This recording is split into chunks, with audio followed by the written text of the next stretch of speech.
Jika teman-teman melakukan penyemprotan pupuk daun seperti ini,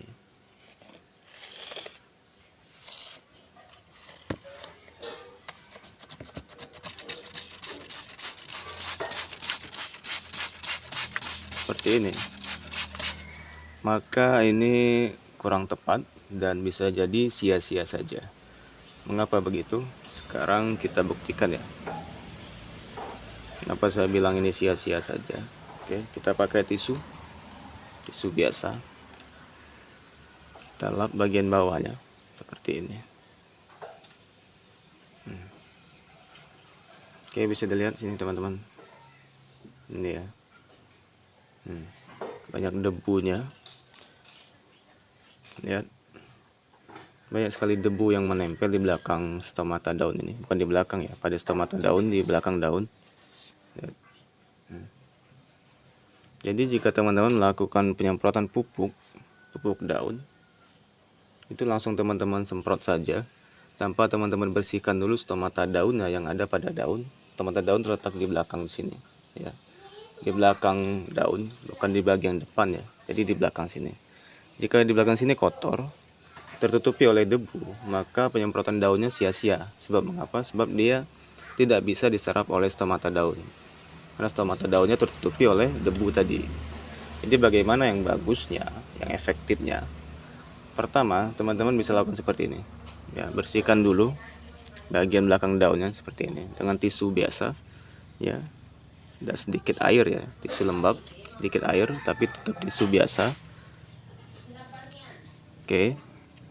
Nah, jadi kalau udah bersih seperti ini, baru kita semprot. Seperti ini.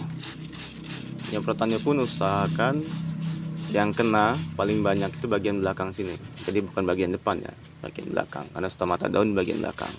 Dengan begitu, pupuk daunnya akan terserap secara maksimal. Karena itu banyak teman-teman yang bertanya mengapa dia sering pakai pupuk daun tapi hasilnya itu nggak terlalu terlihat kayak gitu. Sebenarnya alasannya itu ya. Karena pupuk daun yang disemprotkan itu kebanyakan sia-sia saja, cuma terbuang percuma. Oke. Nah, gimana kalau seandainya punya banyak aglonema? Kan banyak yang sering bertanya kan? Ya kalau 1-2 bang enak kan bersihkannya. Tapi kalau banyak, punya puluhan, itu nggak mungkin dibersihkan satu-satu pakai tisu kan. Nah, caranya teman-teman bisa sebelum menyemprotkan dengan pupuk daun ya, teman-teman bisa semprotkan dulu menggunakan air biasa ya, air biasa.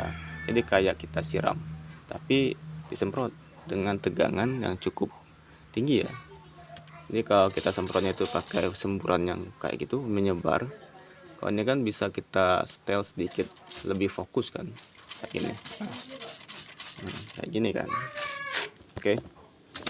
Nah, jadi nggak harus dilap. Yang penting kita semprotnya itu dengan sangat basah kayak gitu. Oke. Jadi benar-benar basah. Nah, dengan keadaan yang benar-benar basah, maka secara tidak langsung debu-debu yang menempel pada daun, terutama pada bagian belakang daun di stomata daun itu akan terbawa oleh air semprotan kita itu ya. Kan dia akan bersih. Nanti tunggu dulu sampai dia cukup kering. Jadi jangan langsung disemprot pakai pupuk daun ya. Setelah kita semprot pakai air biasa, kita diamkan dulu 5-10 menit. Jadi biarkan air biasa yang kita semprot itu agak sedikit mengering. Setelah itu baru kita semprot menggunakan pupuk daunnya. Sebab kalau kita semprot lagi, kita timpa yang dalam keadaan masih basah, itu hampir sia-sia juga. Sebab nanti akan terbawa oleh air biasa tadi. Meskipun akan jatuh ke dalam media tanam, namun dengan konsentrasi yang udah nggak pas lagi ya. Ya kan, sebab kita racik di dalam sprayernya kan udah pas dosisnya. Namun ketika kita semprotkan dan dia tertimpa oleh air biasa tadi, maka dosisnya udah sangat berkurang kayak gitu. Jadi tunggu dulu 5-10 menit udah agak kering, baru kita semprot dengan pupuk daun. Itu kalau punya aglonema yang banyak. Jadi nggak harus dilap ya. Tapi kalau sedikit, terutama untuk aglonema yang memang disayang dengan harga yang cukup lumayan, maka bisa dilap saja.